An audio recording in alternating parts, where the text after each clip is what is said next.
This is Tim Bryce with my column entitled Stand Up for Morality, Part 7 of 9.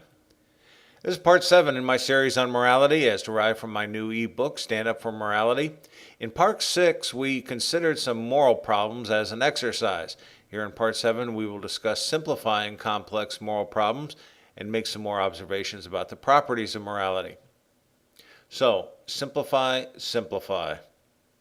In other words, moral situations may very well be complicated, requiring some thought to dissect them to their most fundamental form before recognizing a moral solution.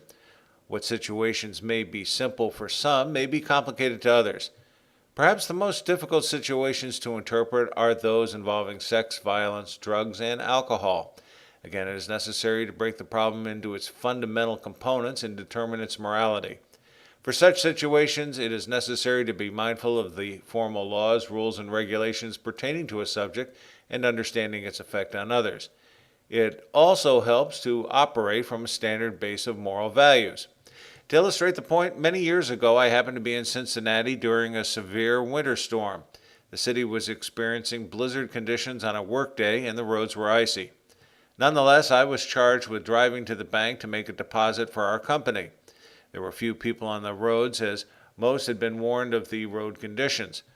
The route to the bank involved passing through a major four-way intersection, which was normally very congested. On this day, though, there were but two cars in one lane waiting at the intersection for the light to change. As I approached them from behind, I suddenly realized how slippery the roads were.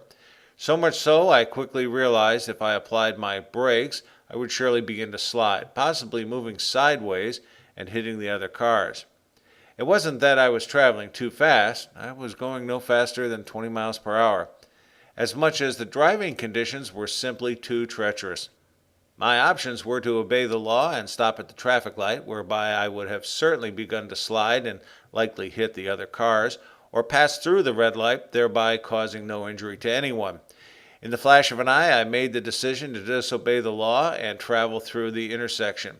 Had a police patrol car spotted me, I would have likely been charged with a moving violation. Nonetheless, I made the decision based on my perception of the harmful effect I would have caused others as opposed to adhering to the letter of the law.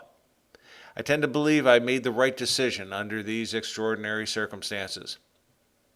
Some concluding observations about morality.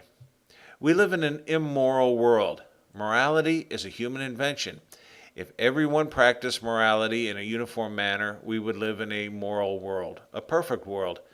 However, because of the inconsistency by which morality is applied, there will always be discrepancies and omissions. As such, realizing a 100% moral world is unrealistic.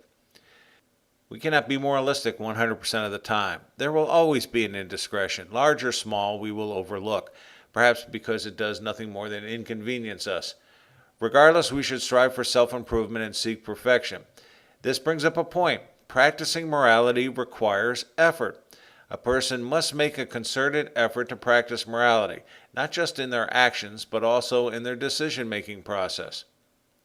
Leading a moralistic life is not easy. In addition to effort, the moral person may be ridiculed, chided, criticized, or ostracized by doing so. It's not necessarily cool.